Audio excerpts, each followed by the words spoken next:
La inflación es la madre del paro, y la ladrona invisible de los que han ahorrado. Margaret Thatcher. Así es como la Real Academia de la Lengua Española define a la inflación. 1. Incremento excesivo de algo. 2. Proceso económico provocado por el desequilibrio existente entre la producción y la demanda. Causa una subida continuada de los precios de la mayor parte de los productos y servicios, y una pérdida del valor del dinero para poder adquirirlos o hacer uso de ellos. Graham apunta que la inflación roba nuestros ahorros de manera silenciosa. Y la mejor forma de protegernos de ella es mediante la compra de acciones. La estrategia está bien clara: conseguir una tasa de rentabilidad anual que bata la tasa de inflación anual. Para el inversor de origen judío, una tasa anual del 7% de rendimiento constituiría una rentabilidad ideal, conservadora y lógica, puesto que la tasa de inflación histórica se sitúa en un 4.4%. Los últimos lustros de baja presión inflacionista ha resultado más fácil batir la inflación mediante la inversión bursátil. El resto de activos no han sido rivales para la renta variable, puesto que la remuneración de depósitos bancarios y bonos, por el contrario, ha sido prácticamente nula. En algunas ocasiones incluso negativa, como en el caso del interés pagado por el Bund alemán.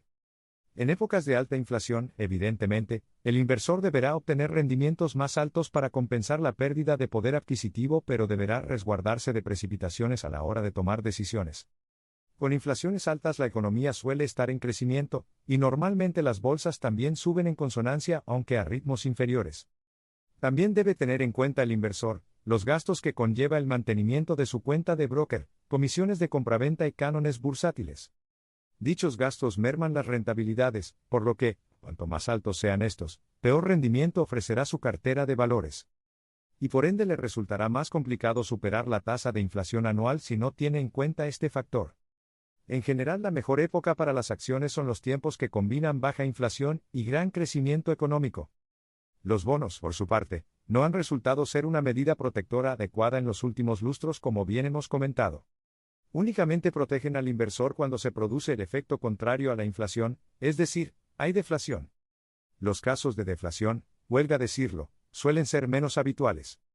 Cuando se produce deflación en la economía de un país, el ahorrador gana poder adquisitivo pudiendo adquirir más productos y servicios por el mismo monto, y sus dividendos o rentas se revalorizan en términos reales. El deudor, en cambio, se ve perjudicado porque su deuda aumenta en términos reales.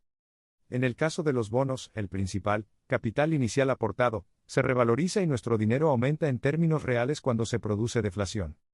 Hablaremos largo y tendido sobre los bonos en el capítulo 6 dedicado a Bill Gross. Debe tener el inversor, por tanto, muy en cuenta la inflación, aunque, sin embargo, no pueda hacer nada a priori para protegerse de ella, ya que el aumento de precios es una de las variables que no puede controlar. Tampoco dispone de la capacidad de adivinar qué dirección tomará el mercado.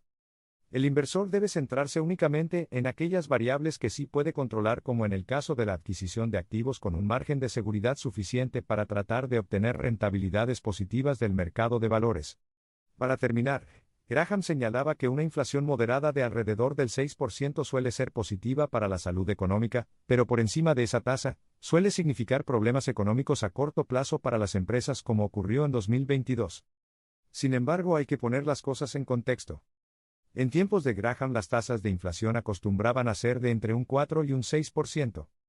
Las bajas tasas de inflación del periodo 2008-2021 han sido una rara avis. En próximos capítulos volveremos a hablar de la inflación y qué activos financieros usan los grandes inversores para combatirla.